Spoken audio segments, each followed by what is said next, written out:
and start writing down the notes. We'll see you in a couple of minutes. Assalamu alaikum wa rahmatullahi wa barakatuh. Give a little of yourself, cure your greed, purify your wealth. Our schools, what is missing? Join Dr. Muhammad in Our Schools, What is Missing? He will be discussing the most common mistakes made in our educational systems. What type of teaching they teach him, what they say to him, what books they select for him to read, what things that he listens to, what games that he begins to play with. How to perfect the work in the school.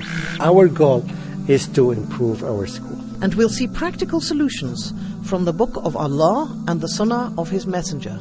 Most of the criteria for success for us had been designed for us by our Creator. Our Schools, What is Missing? In Ramadan on Huda TV.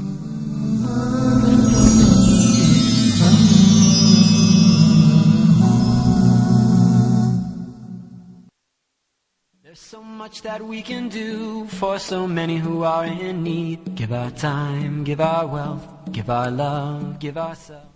Assalamu alaikum wa rahmatullahi wa barakatuh. Welcome back to the Fiqh of Zakah. Sheikh, just before the break there, we went into the important topics, or that we see as very important topics in the study of Zakah, or the understanding, which is who go about paying Zakah. You spoke about the person who was a Muslim.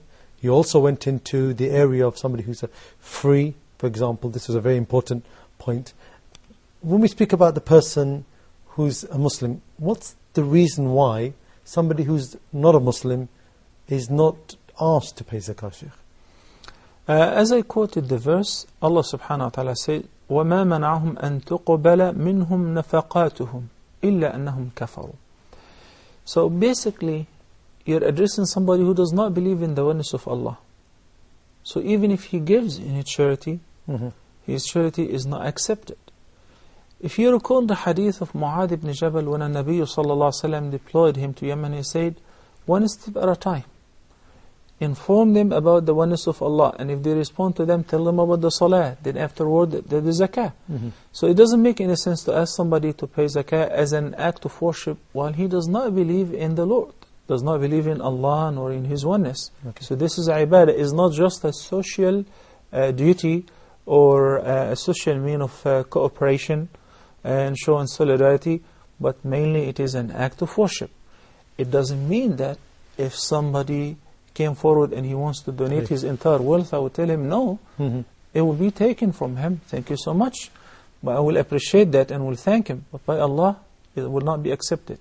And what really matters is that we will not go to a non-Muslim and ask him, you gotta pay zakah because you live in a Muslim country. Instead, there is another thing which is called jizya, for instance, if a non-Muslim, similar to tax, happen to be living in a Muslim country. Jazakallah khair. Okay, so now we've gone through these two. We also started looking at the nisab. So you started speaking to us about the calculation. Now, there's always a word that's always put with nisab. Sometimes you hear it, and I did hear it, which is hawl. Now, what does this constitute, Sheikh? What does this mean to us? The word hawl means a year, particularly a lunar year, because we go about by the moon. And why not the solar year? Because the lunar year is shorter than the solar year.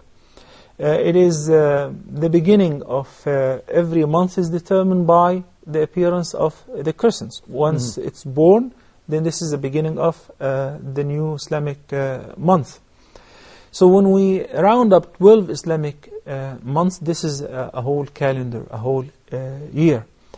So if somebody possessed the nisab, or an amount of money which is, what we call it, zakatable, he possessed certain amount of gold or silver or cash or trade of goods or livestock, which is zakatable. Today is the beginning of Sha'ban or Ramadan. Then the beginning of Sha'ban next year, the zakah is due.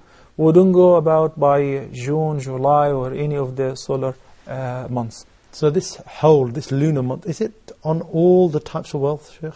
All the types of wealth that we have spoken about? Thank you for asking this question. This is a very important information. That only pertains zakah on an-naqdain, gold and silver, and anything that's related to them, any currency, trade of goods, livestock, but not on fruits and vegetations, or what we call it crops, because Allah subhanahu wa ta'ala said, آتوا حقه يوم حصاده. The zakat will be on the crops once we harvest them. So it doesn't go about by the year. It doesn't have a hawl. In the same year we can produce more than one crop. Also with regards to الركاز والمعادن, الركاز, the treasures, once it's fetched out, and similarly the precious minerals, then it is zakatable. We don't have to wait for an entire year to round up. Once we dug it out or fetched out, then we'll pay the zakat due on it. So if this is the case, you said something there that this 1 year, certain types of wealth, what do you do when your types of wealth, for example, maybe, you know, a very misunderstood concept, but the types of wealth go up and down. And I'll give an example. There you have me, for example. I put some money in, say, some stocks and shares, and it's beyond the nisab, and it's at the beginning of a year, for example, and then during that year, I lose that money, for example. Okay, so it fluctuates. And then by the end of that year, maybe I'm in a minus, I'm in debt. How does that work, Sheikh? Well, that's a good point. And that's why we mentioned the conditions and who should pay the zakah. There are two conditions here, al-nisab and al-hawl. And they're very much related to each other. So if somebody possesses the nisab, the minimum threshold, which is zakatable, then he went bankrupt. Then once again he started the business, and business boomed, and it went beyond the nisab.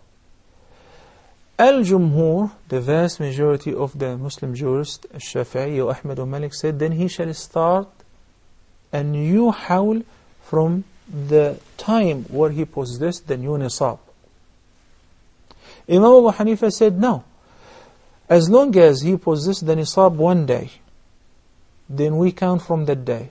Then if the wealth or the nisab fluctuates, or his wealth and possession or investment or trade of goods dips below the nisab, as long as it goes up again within the same year, then he counts on the very beginning. And obviously the opinion of Al-Jumhur is more right, which is the nisab has to be maintained throughout the entire Islamic year, the lunar calendar. So if it dips below the nisab at any say time, then once again he is enriched, or he possesses the nisab or more. You start counting from the moment that you possess the nisab, and it was not affected throughout the entire hawl or lunar year. So that person in debt, for example, he's now maybe on the other side.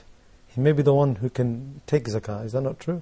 If now he's the one who's... You've taken us to another area, which is debt. Yes. Right? Or zakah on debt. This is a very important subject, and we should really have an entire episode for it. But anyway, we got to address the creditor and the debtor. Because the creditor, the one who will lend somebody money.